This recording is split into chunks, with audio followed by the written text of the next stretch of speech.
looking at you with fresh eyes. You've been real fired up. Real fresh eyes. Well, it's it's my last karaoke weekend, Robbie. I've got a little spring in my step. Good.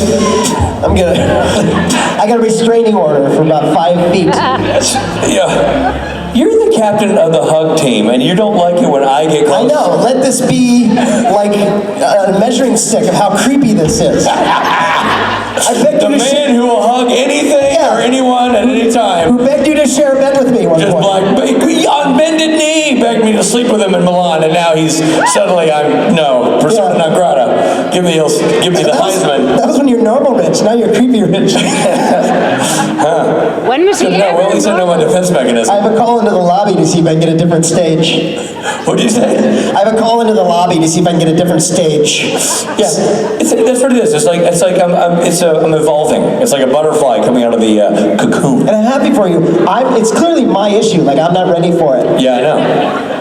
I feel like they're good with it. Have you I feel like they like me, Rich. Of course they do. Yeah. Don't look at me like that. That's a weird. Your lips snarled in a weird, creepy way. You can't tell. I got a mustache. Have you showed the people your shirt? Oh, I got a shirt. Matt Cohen. Matt Cohen.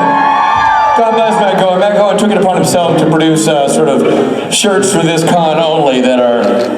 Well, it's Matt Cohen, really front and center, which is why Matt's face is bigger than mine, because Matt made the shirts. But it's sort of in honor of the last Richard Spade hosting karaoke, he made karaoke shirts. You know that's from the poster for the Fight Club. Fight Club, yeah, exactly. So it's really cool. Matt did it. They're for sale. I stole one because I feel like I should be able to do that. I didn't pay, and I'm not going to pay, and no one can make me pay. But the rest of you have to pay. Unless you host your own karaoke party, in which case Matt will make you a shirt. And it's weird that after all the Warhol shirts we've given you, that you made all of us pay. Well, but I told you I also would let you in the front of the line for autos, so I'll sign them for you too. Which you'll have to charge you. You won't have to wait in line. Are you personalizing? No, sorry, I got a thing. I am for them, not for you guys. What I will do is I will say your name as I sign it, so you'll have the essence of my breath saying your name over the shirt. Robert. I'm impressed you remember my name. Larry. Kinky Boots. William. All right, let's get the show on the road. What? Okay, ladies and gentlemen, Adam Fergus and David Hayden Jones.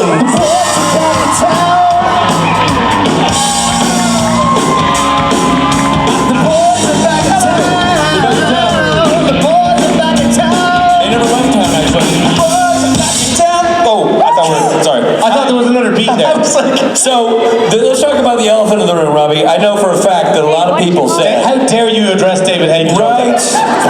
That is fat shaming, I'm about to defend your honor, Adam. So just put a nickel in it. It was all over the web sphere. It's the thing the kids are into. That at the marathon, when people said who's the least prepared for the marathon, every finger pointed to Adam Fergus. That's what I heard. This is true. Everybody. And then he had a stunning showing at that marathon. Robbie, you want to? it's true that the day before, he sent a hectic text to all of us, said, I was just told I needed shorts. So we were all like, Adam's in trouble, guys. He's in trouble. He doesn't know that you need shorts for the race. And then it turns out, he and Misha posted a remarkable time of like 4 hours, 45 minutes or something like that. It's remarkable for us old people. But naively before going in to run the marathon, I had friends that had done it like in 3 something, and I was like, under 4 hours.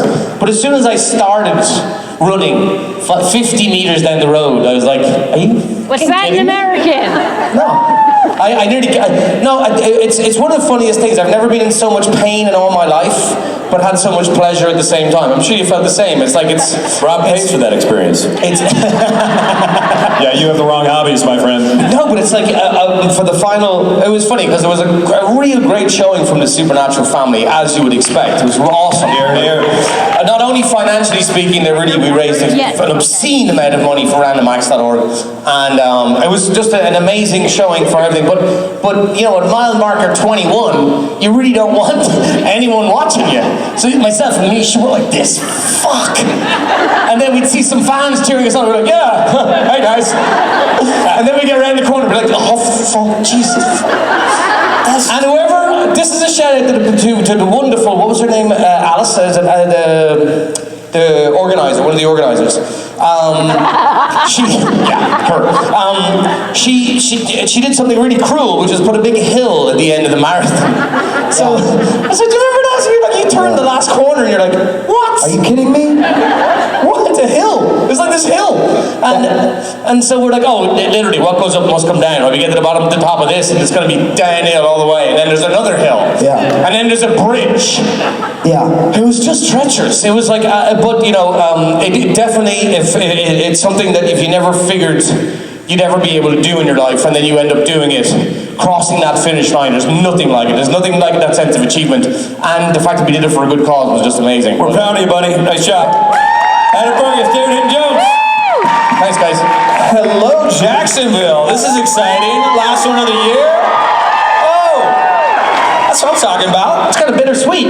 It's so sweet. Well, congratulations, man. That's unbelievable. And was it really that painful though? Like legit? Yeah. Like, well, Jensen, halfway through, no, actually, mile marker 5. I'll stop talking about this in a second because you'll be bored. But mile marker 5, I turned around to Michelle from Stance, and I said, my knee's already starting to hurt. Is that a bad sign? And she's like, yeah, that's a pretty bad sign. I told you to train. She was like my mom, and then about mile marker 10, I was running. We were still, myself and Misha were still up with Jensen and Jared at this point. Now we did for the first 5 miles. Rachel Miner was part of the marathon as well, and we all ran it together for the first 5 miles, and then Rachel pulled off at mile 5, and I noticed a little twinge, and I said it'll be fine. But mile 10, mile 15, I was kind of going, no, this is not happening. I can't finish this thing. And Jensen was like, yeah, you feel that in your knee? That's your IT band. And of course he knew everything that was going wrong with me, which really didn't make anything any easier by highlighting what was going wrong with my knees. And then we turned this kind of like corner, or like, and you go back and you start running the second half of the marathon. And at that stage, Jensen and Jared had scooted off ahead. And I was looking at Misha. Misha was like, oh, Jesus. Oh. And I was like, oh, Jesus. I said, how long have we to go? He's like, 13 miles. It's unbelievable. It's unbelievable. Don't ever do one. It's the worst idea in the world ever. Yeah. Now, do you think you ever will do one again? Definitely. Yeah, I think I'm doing the one in Austin with Jared in February. I'm not sure. I might do a half marathon because half marathon seems to be not as they're about half. My best friend in the whole world. Like, you know, because I was such proud and so narcissistic, I sent a message to the WhatsApp groups and I said, I ran a marathon today, guys. Yeah. And my best mate in the whole world texts me back and he goes, possibly the worst thing you can do for your body ever. I was like, I was best man at your wedding. Anyway. Did he tell you there was no Santa Claus as well at the same time? Oh, no, Minor. Sorry, there's Miners. That's a lie. Santa's totally real. And he's coming to town. Yes. Have you all been good? Yeah, I knew this was a naughty crowd. Hello. That's my kind of Santa. Sorry, we sort of have the SWAT team lights on us again today, so it's kind of hard to see. That was very Canadian of you. Oh yeah, for sure, eh? Hey. Okay, sorry about that. Do we have questions, eh? Oh, right there. Do we have questions? Where are they at? Down there, eh? Oh, there's no one out. Oh, we've got one solo questionnaire. Come on, guys. Is this the first time we have 0 questions? Oh, no. Hello, my love. There we are. How art thou? How's it going? How's it going? I'm good. I'm struggling to see with this blinding light. I feel like Bono. Why did they change it? I don't know why. I just always wanted to say that. Boys can't see us, but the girls can. Can you hear me? I can. I want to ask you and David both if you know how to ice skate, and if David had to know so he could get the Hallmark movies. I don't. I've never ice skated in my life before. I do know how to ice skate, but this is actually my great Canadian shame. I didn't really know how to ice skate until about 1.5 years ago when I had to, well no, actually I did a little bit of training for a movie called Dear Santa. I don't know if you guys watch Christmas movies. Okay, so a smattering, the intersectional audience that is Hallmark and SBN, which I always think is hilarious, that those two things, we were talking last time, I want to make like I think SBN should do like a Hallmark Christmas crossover. Like, you know what I mean? Like, wouldn't it be great to have like a really dark version of a Hallmark Christmas movie? Christmas sleigh. And And I always thought it'd be great to have like Krampus as the monster. They need to do like a supernatural Krampus Christmas episode. Yeah, so I had not, I grew up in the middle of Saskatchewan, Alberta, where everyone just plays hockey. Oh, a few Canucks in the house? God bless you. And they're escaping the weather in Canada right now. They're like, it's Hoth right there, up there right now. But so I had this great agita. I never, like, we couldn't afford proper skates, and my mom was kind of like, oh, I don't want you playing this barbaric sport called hockey. She was sort of like bougie like that, even though we were dirt poor. I think it was just an excuse not to buy me hockey equipment, which is really expensive. So How about fencing, Mom? Not neither. And so if you grow up in Canada, and as a kid, and you don't know how to ice skate, like I think they were from the 1920s, the skates I had. They were like you would like tie them to actual shoes, and they were like blunt butter knives. They had no edge on them at all, and like you put leather straps on them and duct tape, and they're like, okay, go hang out with your friends, kid. Pirouetting around. And you know that embarrassment in school when you don't have the nice things that the other kids have, like that awful anxiety. They've got like the $200 Bauer professional skates, and you've got basically like butter knives duct taped to your feet. You know, that's some cause for some bullying there. And so my ankle, so I didn't have to Top of everything else. yeah, Nightmare for you. I don't need to give them any more ammunition to bully me.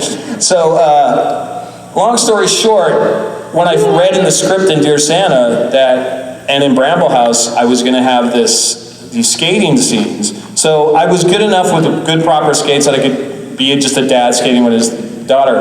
But in Bramble House, I have to actually teach people to skate. Pizza French fries. Thank you. Wow. So I actually, thank goodness that I was shooting Supernatural, I just wrapped Supernatural in Vancouver at the time. So I was able, now with the ability of being on television now, I was able to hire one of the best skating coaches for the NHL for like a 2-week tutorial. And we would go out to these amazing like NHL rinks, and like the ice was just pristine, and it was just like, and it was kind of me slaying a dragon. So she taught me from the ground up how to skate and a nice pair of skates, and I just practiced like for 4 weeks, and it was kind of nice because the movie gave me the opportunity to sort of slay this dragon as a kid that had sort of irked me my whole life. So I'm proud to say I can now ice skate. Awesome, dude. So that's the benefit, kind of the fun of what you have with this job. You get to learn special skills sometimes. I once slipped and fell on the ice. My ice story is this. My sister lives in Cape Town in South Africa, and she comes home every once in a while, and every time she comes home when we were younger, me and her would have our annual Christmas Barney, our Christmas fight. And it would normally come after dinner, after a couple of glasses of wine, let's say. And I remember giving her one of these, like, you have one thing you say to your sister or your brother or whatever, you're like, and you keep it in your back pocket, and then you just throw it out on Christmas Day. You're like, yeah, well, blah, blah, blah. And then I walk out. No one in my family knows this until now, not that they're watching stages. But I stormed out and slammed the front door, and then I slipped on the front step, went up in the air, landed on my back, and I lay there for about 5 minutes going, ow, ow. That's really sore. And the only reason I didn't go back in so quickly was so that I couldn't let on that I'd actually almost broken my back, trying to, have the last word, as Adam so famously often does. But there you go. So no, I've never skated. I just drink.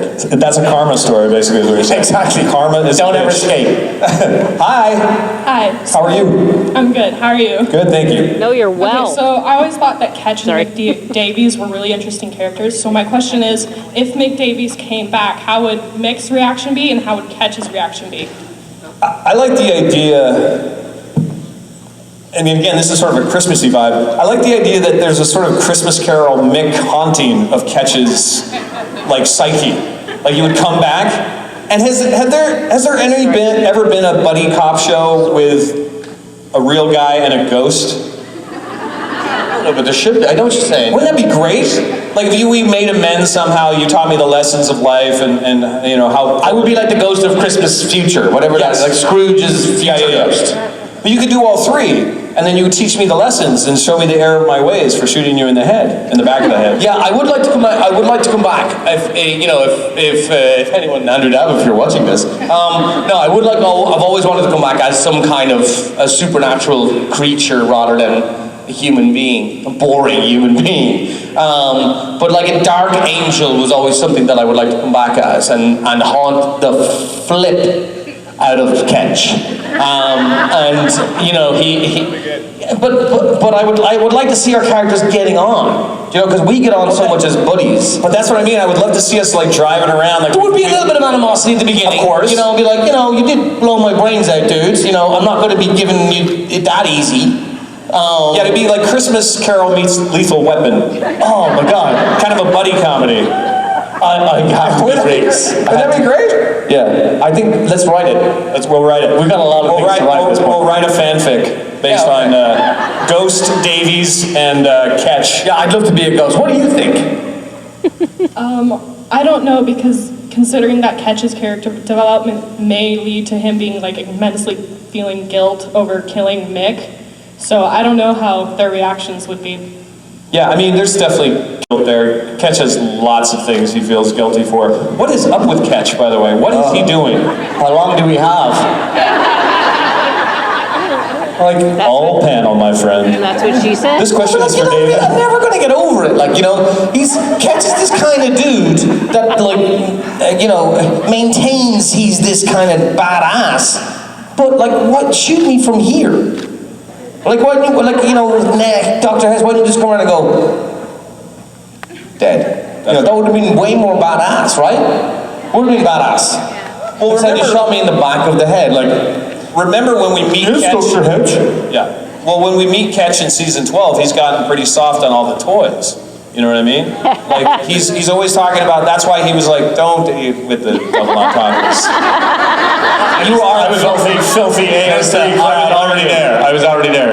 Yeah, I was going to say Mary. Dirty birdies. But that's why when he fights Dean at the end, he's like, okay, good, fisticuffs, old school, let's get into it again, mano a mano, right? But I mean, the whole thing has just kind of gotten soft because of all his fancy toys and the hyperbolic pulse generator, which are sort of, I know it's fun to say. Easy. Now that's a toy. It's just a big giant golden egg. I don't know how that would be, right? I can make anything perverse. Frickin' right. But I mean, they've mentioned Ketch a lot. Now, by the way, I was just kind of a poll. If Ketch does come back, is he going to come back good and on Team Free Will?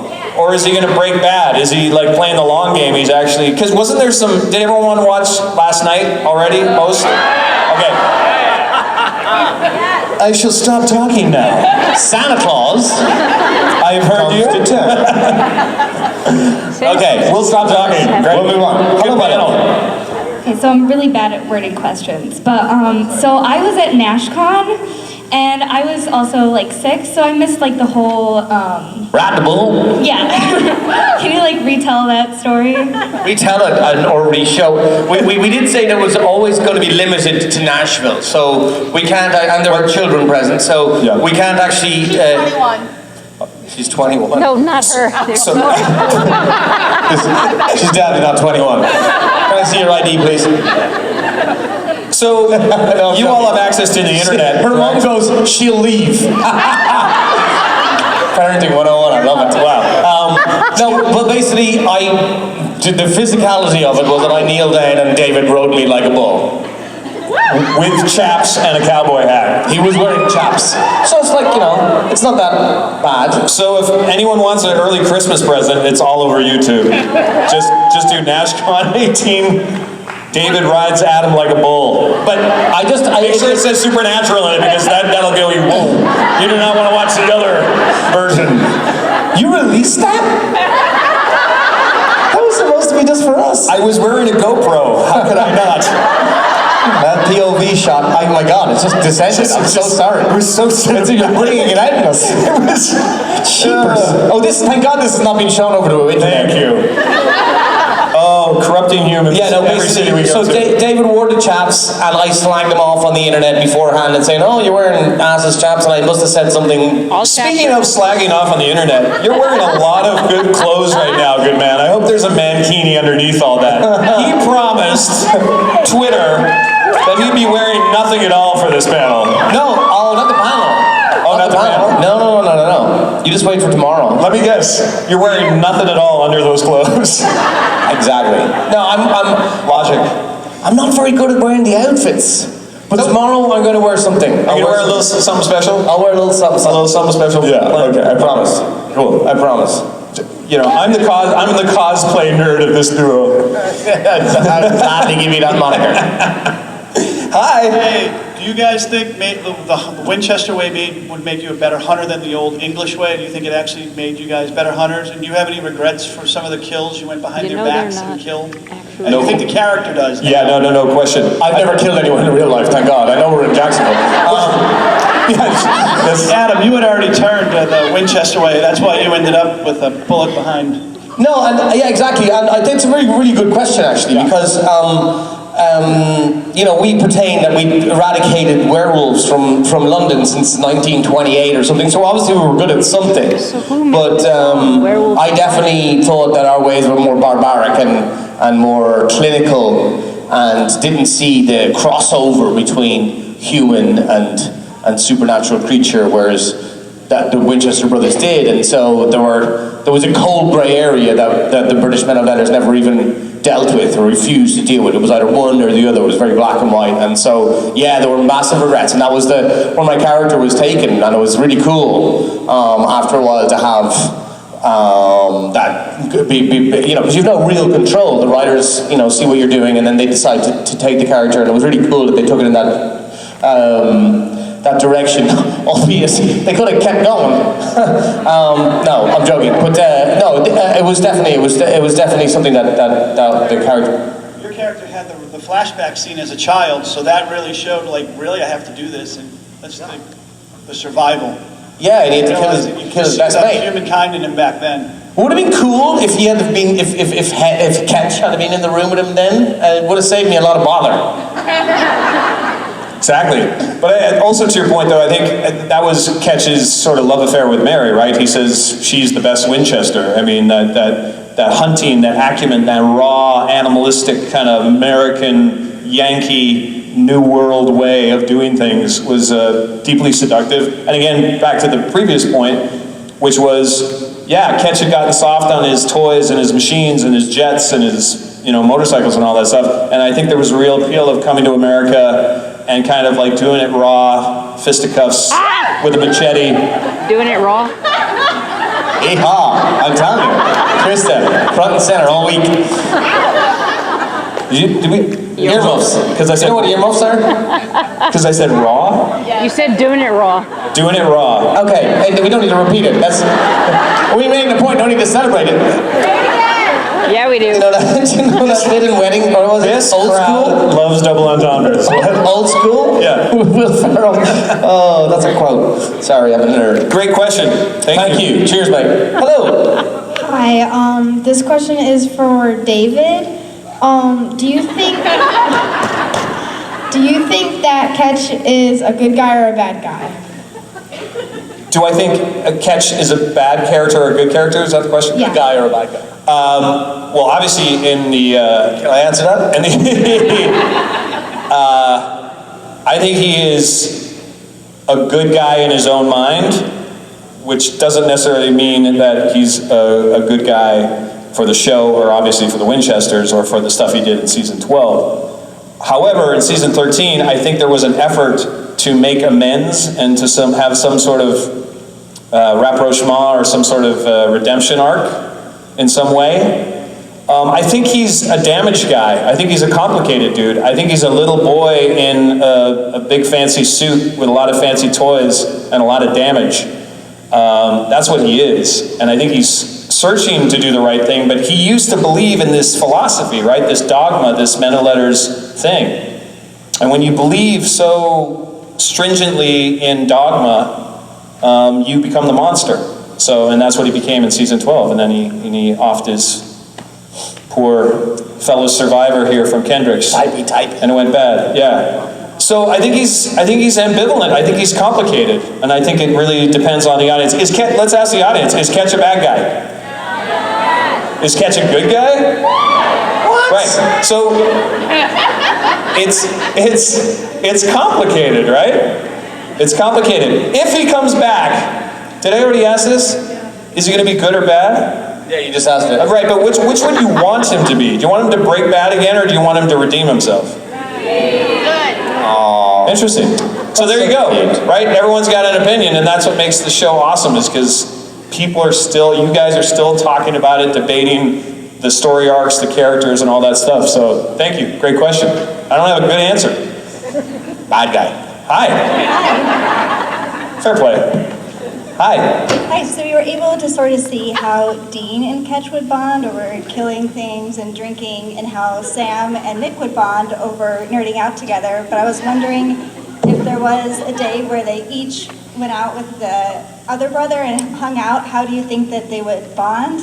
Well, yeah, you know, So if they flipped, like if Ketch and Sam were hanging out. Yeah, Ketch and Sam were hanging out, they talked about serial killers or... Yeah, exactly.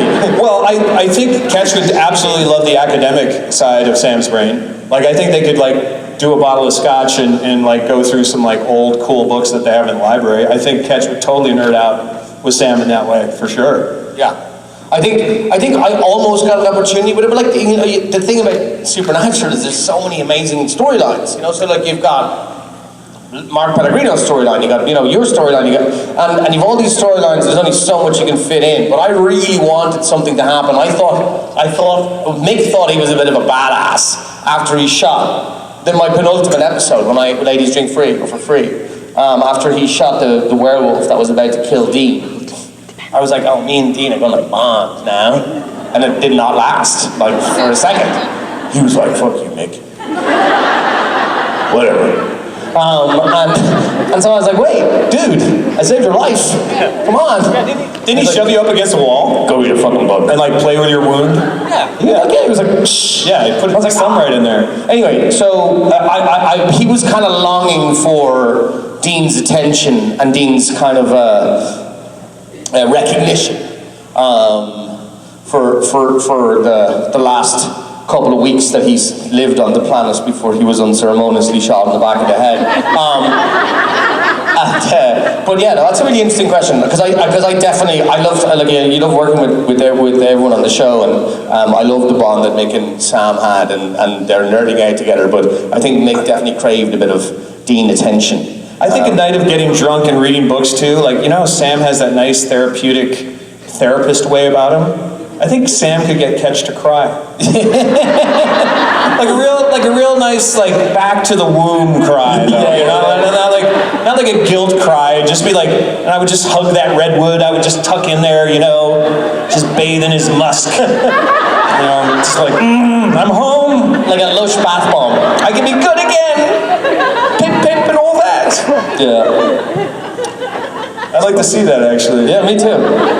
Me too. All right, go for it, AO3. Next question. Hello, Santa. Santa Claus. So, a large portion of my neighborhood is Packers fans. So, on behalf of them, I would like to ask David what it was like to work with Aaron Rodgers. So, thanks for teeing him up for me there, buddy. What was it like to look? If you don't know what he's talking about, I have this campaign with Aaron Rodgers right now on NFL with State Farm. It's really cool. We did a bunch of, like, excellent in it, I have to say. Just all this improv. Thank you. I did all this improv comedy with him, and the game became, can I make Aaron crack? You know, that was sort of the game. Can you make? Aaron is the consummate professional. He just shows up with an aura, but there's no ego or like bravado. Like, he's just calm and strong and content.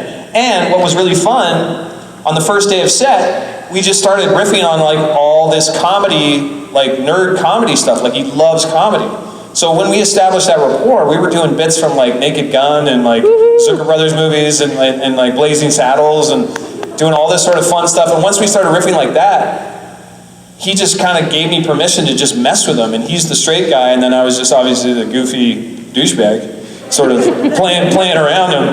And apparently I'm being typecast, haven't I? No. You've met agents over your life, and I think that's a good thing. Like, if you ever have to play an agent, we all have them in our profession. if you've seen the commercials, he's a very good one. Well, it's just playing a guy that wants to be Ari Gold, but who's actually not really good at his job at all.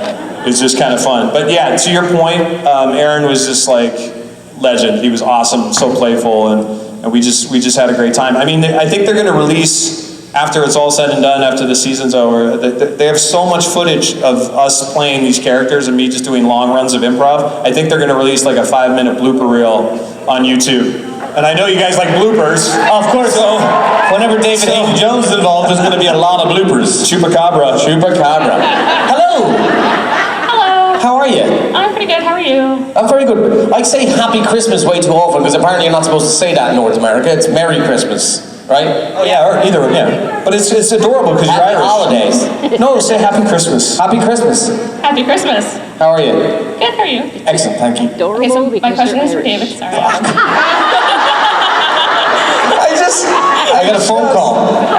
I just love how you just warm them up for 5 minutes. And they're like, I'm just going to be rude to everybody. Maybe I'll get a question. It's wonderful. Hi, I'm here for you. Hi. Did you meet my secretary, Adam? He's wonderful. He's been fielding questions. Typey. There we go. So, I know you've been in quite a few Hallmark movies. No. And I was just wondering which one was your favorite and why? Oh, the favorite question. It's a tough one because, again, I say this thing a lot. People ask me what my favorite scene in Supernatural was or what my favorite episode is. It's a really tough one for me because I always try to want to be present and live in the moment and be grateful for each nugget, you know what I mean? I think in terms of, because we know what these movies are, right? We know they're sort of feel good, and you know, there's only so much intrigue and espionage you can do about a stolen cookie recipe. Oh, the drama will ensue, my friends. But will they kiss in the end? I'm not sure. But I think Bramble House was the one I did last year that is playing right now with Autumn Reeser. Meester? No, Autumn Reeser. Autumn Reeser? Yeah. Do you know her? No. Yeah. She's in that show, though. Is it the OC? You're like... She was in the OC. The OC, yeah. Sorry, as you were. Are you having a fanboy moment? No. You're just like... You're like, do you have her number? I think she might be married. She's single? So talking about the Bramble House... Get it where you can, guys. We'll talk. Stay tuned for the sequel, A Roll in the Brambles. Autumn, if you're watching, it gets thorny. Boo. No, you're right to boo. You're absolutely right to boo. I welcome your hate.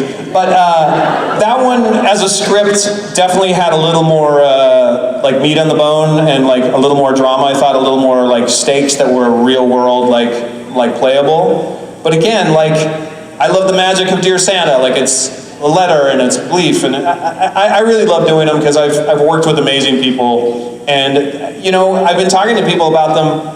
It's really the only thing out there right now. Like you have all this edgy stuff that's darker and more murdery than the next. And there's only one lane where you can kind of just go get like a nice comfort food, warm sweater TV, and people put it on the background and it means a lot to them. So listen, as we know in this fandom, even though it's a dark, violent, crazy show, at the end of the day it's about family and love and loyalty. And those are the same values in the Hallmark movies. So it actually is, it's nice. It's nice that we can sort of lean into kindness and community and all that stuff. So I believe in it. Bah humbug. Oh, yes, right. Hi.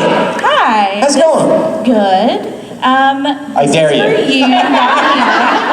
If you could be any other character on the show, who would you be? Ooh. Dean. Well. That's weird. I'd like to spend a week doing all of them, but I saw an episode this morning. I was like,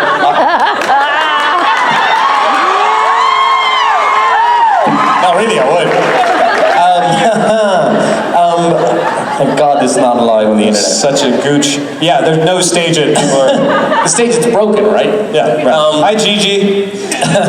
No, I think. Like I seem to bounce around from playing the character of Castiel or Lucifer. Because Nick was so, clean and nerdy and a good guy, I'd just like to kind of go 180 and come back as someone a little bit darker. But I'd like to play, not Mark Penner, will probably kick my ass for trying to take his job, but no, I love what he does with the character, and I'd love to copy that.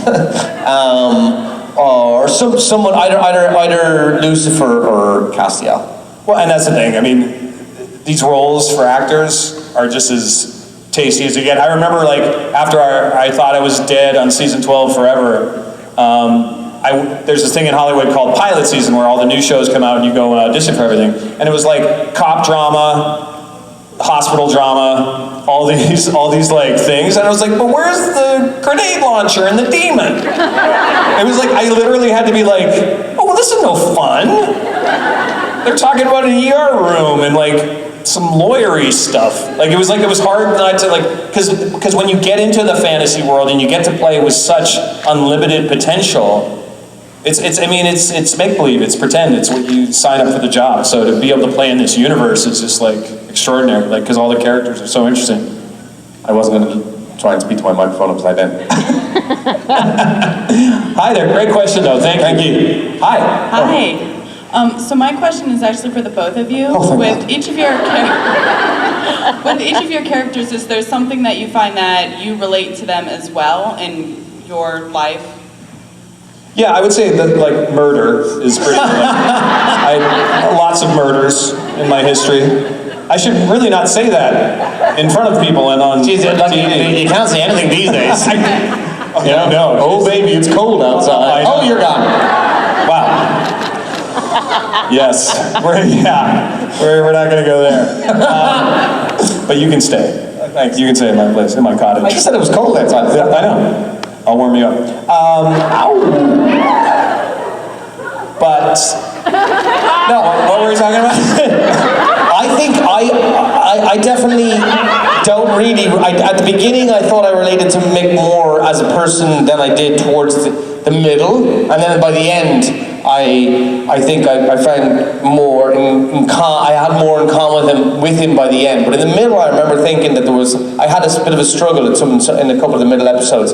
But I think you have to, as an actor, I've talked about this before at panels, you've got to bring 50% of yourself to the role. At least, a certain percent. Because it's, it's make-believe, but you want to make people believe you in a weird way. And you do that by being as authentic as you can. And I think the way you say things, even though I'm saying it in an English accent or whatever, or the way you perform, your mannerisms, you can change them to suit the character you're playing, but they always have to bring something of yourself through. So I think just the way you think, the way you approach the dialogue when you read it for the first time, and the way you kind of process it and you rehearse it, it naturally brings some of yourself into anything you did. You look at two very different people that played Truman Capote. What's the other guy's name? Toby something or other, and Philip Seymour Hoffman. Very different ways of playing the same character. And I think you see both their personalities coming true, and I think that's really interesting when you get to see two different people play a character like that. I think it makes sense. I agree totally with what he said, and I think what happened when I talked to Eugenie about it, sorry, I know this is triggering, but when I shot you in the head, triggering. Thank you. There's a little bit of a slow roll there, but I think what I tried to bring to Catch, it wasn't on the page, and when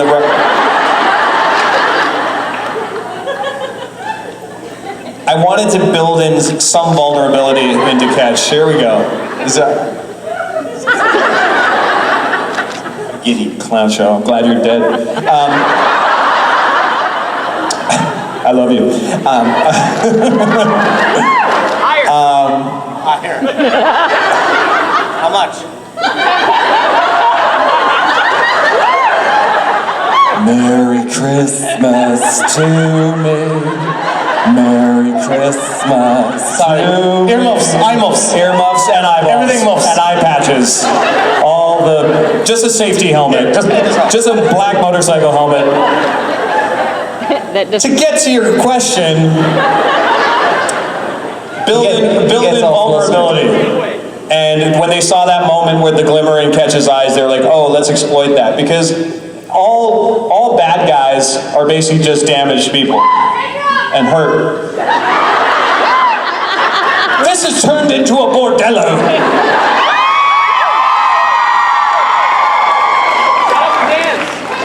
What did it start with?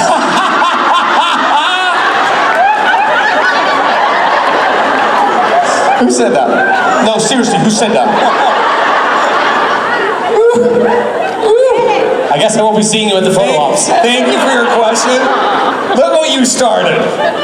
Look what you started. It's totally not your fault. It's ours. Oh, God. You want to take this one over here?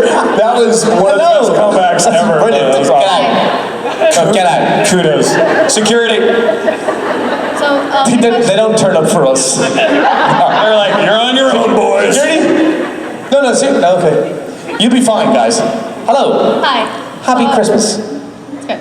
So, I was wondering if you guys had lost a bet and you guys had to get a tattoo from the Supernatural fandom, like the show or campaign anyone has done, what would you get?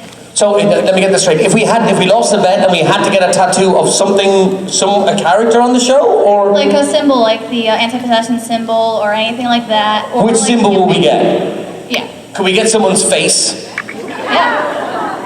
And I can't do my own, right? I can't do less than 3 equals love, right? That would just be too narcissistic. Narcissism here. No, I just asked. I would get the men of letters tattooed on my bum. And I didn't say butt because bum is funnier. it's scientific. Who would I get? At least you didn't say Fanny. So raucous, you Jacksonvilleiters. I don't know. What should I get? What? Cass. Cass on my ass. Not the same person. Their heckle game is strong. I have a bit of a man crush on Misha Collins, so I probably would get Cass on my ass. If anyone wants to pay for it.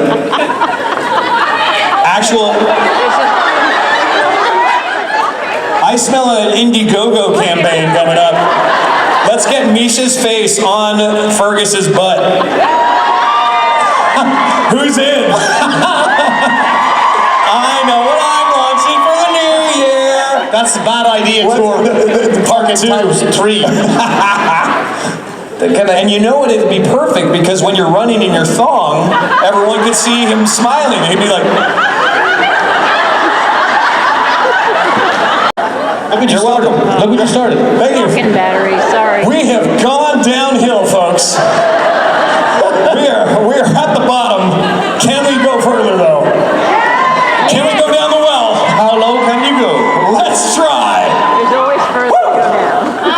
Hi. Adam, I really loved your character in Supernatural. I have a soft spot for him. And David, if it wasn't for Supernatural, he'd be perfect in Game of Thrones. Mr. Ketch would be able to scheme his way to the Iron Throne. Now, that being said, my question is for the both of you. What is something meaningful that you gained from being a part of Supernatural? Sorry, I just want to tell Brianna Bookmaster to shut her face back here. Hey, B! Hey, B! Sorry, I couldn't hear. We're working here. Do you want me to repeat that? Yeah, could you repeat the question into the So more I into the said, Adam, I really have a soft spot for your character in Supernatural, and David, if it wasn't for Supernatural, you'd be perfect in Game of Thrones. He could, Mr. Ketch would scheme his way through the Iron Throne. So my question, scheme, yeah. My question is for the both of you. What is something meaningful that you gained from being a part of Supernatural? Oh, you guys. I like 100%. Like you get to know people on shows that you work on, but it's never lasts this long. I mean, you talk about family. I'm literally calling people cousins when I see them. Like I've started to recognize people's faces and even names. Now, which is normal for you up in Saskatchewan, right? Because you're normally related to everybody. It's kind of homey. It's like you just slagged me and I completely missed it. Repeat thyself, good sir. I was insinuating that you're all inbred, which is not really a good thing to say, being from Ireland. And to a Welsh Canadian, my goodness. We'll go get some sheep later. But anyways, Did you say enter Welsh Canadian? Nah, you're grand, thanks. We are losing a thread here. What was your question even? Want to be kept from the show? Honest to God. Oh, no. Of course, I mean, my biggest thing too, other than the family, the SPN family, showing me how to be charitable, like through the leadership of like J2M, and you just did it, and then the Alzheimer's campaign. I mean, you created this in me. That was your inception. And like, holy moly, what a gift. What a crazy gift to give, like, you, as an actor, you're just super happy for a cool role, but then to get such an engaged, kind, and generous family on top of it, and that reveals themselves to you and really welcomes you in, it is extraordinary. Yeah, thanks. Hey! Cheers. Hey! One more. Hi. It's always a good sign when they boo us. Must have done really well. I'm sorry, guys. What do we do, Rob? Love you. Hi. And we'll be here tomorrow, too, so we can... Oh, yeah, You can boo us again tomorrow, everybody. One more from you, lovely lady. So, No pressure. how would you guys describe Catch and Mick's relationship? Tenuous at best. Murderous. Murderous, that's a good one. Well, he said it himself, we're more survivors than friends. That's the best line for that relationship. But I think when we come back, we're going to be best of friends. That's right. We're going to be a buddy cop movie. Buddy cop movie. A ghost and an assassin on the road in a Bentley. Thank you, guys. Solving crime. Hey, Jacksonville! Was that fun? Now it was okay. You're going to see these two dudes on stage tonight for karaoke. Adam Fergus and D.H. Thank you.